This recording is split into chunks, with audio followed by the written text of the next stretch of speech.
大家好啊！今次呢個失望電影嘅主角就係《風再起時》。呢套電影係由梁朝偉同呢個郭富城主演嘅。梁朝偉係我偶像，我係最中意睇佢嘅電影啦。佢差唔多套嘅電影我都睇嘅，應該仲未睇晒佢啲電影啊！我都仲要努力再睇埋佢其他嘅作品先。好，咁大家都知道我係好中意梁朝偉啦。呢套電影我第一次睇嘅時候，我睇到一半就頂唔順。我一般睇電影嚟講呢，都會盡量睇實成套，就算有幾爛啊幾差啊，我都會盡量睇實成套，因為我認為要睇實成套電影先可以有資格評論。今日就終於鼓起勇氣睇實成套電影，到後來個感覺都係兩個字：垃圾。最諷刺嘅裡面嘅其中一個男主角梁朝偉嘅綽號就係叫做無厘頭鳩。真係好合適呢套片，真係好無厘頭鳩。唉，呢套電影真係好浪費資源啊！用咗2億做 budget， 咁佢用得咁多錢嘅，咁佢個自在嘅 market 呢，一定唔係香港噶啦。但係佢喺中國內地都係只係收到4900萬人仔，係唔夠5000萬嘅。你話幾失敗呢？ OK， 咁睇可唔可以翻到嚟香港兜翻啲香港觀眾啦？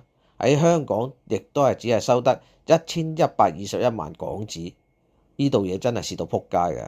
呢套片咧死咗啦，喺翁子光嘅手上，4個字形容佢自大才疏。係佢拍呢個踏雪尋梅咧係非常之好同埋非常之精彩嘅，但係佢野心太大啦，佢想講嘅嘢太多啦，所以搞到呢套片就不倫不類，就似一套咧紀錄片。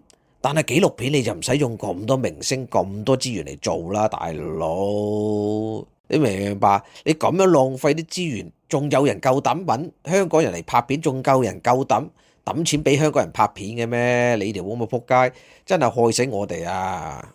呢套片裡面嘅配角粒粒巨星係咁依數一數啦，有呢個吳卓羲啦、謝君豪啦、譚耀文啦、白隻啦、張繼聰啦、張可頤啦等等，太多啦，哇，太過犀利，唉，真係心痛。你呢啲咁嘅演員，求其拎幾個出嚟，已經可以拍到一套好正嘅戲。你呢套片有晒所有啲咁嘅演員，竟然就交咗套咁嘅垃圾，令到觀眾同投資者都好撚失望。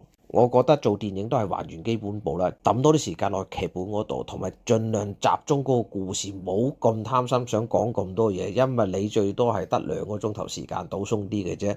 大片就3個鐘頭，所以你係有限嘅時間要講啲比較精彩嘅故事，所以集中喺幾件嘅大事件，跟住慢慢好描述角色嘅性格同埋關係，咁就掂㗎啦。好啦，唔講啦，食翻啲好嘢 relax 下先，真係好多謝今日各位觀眾嘅收聽同收看，記得臨走以下4部曲啊！好，係咁先，拜拜咯！記得 like、subscribe and share， 因為咁樣呢，就對我哋呢啲咁嘅小頻道呢係最大嘅支持同鼓勵。如果可以 comment 埋就最好啦，多謝晒！